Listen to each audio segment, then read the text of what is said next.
Hello guys, welcome back to my channel or Kidney Kitchen. Today I'm going to make potato wedges.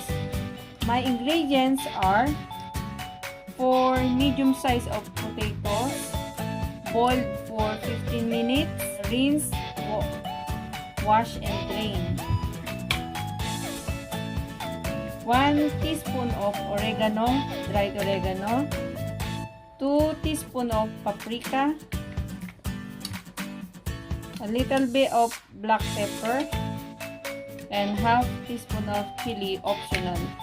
So first, what I'm going to do, mix all the ingredients: oregano, paprika, a little bit black pepper, and half teaspoon of chili. Then I have to mix all the ingredients together. Since I washed my hands, so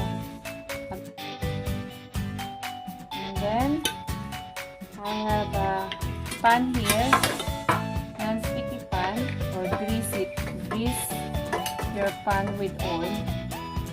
I have to arrange it.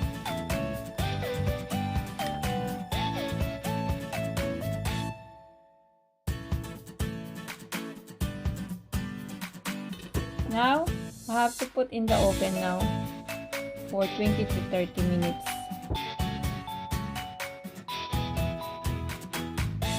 How is it? How is it?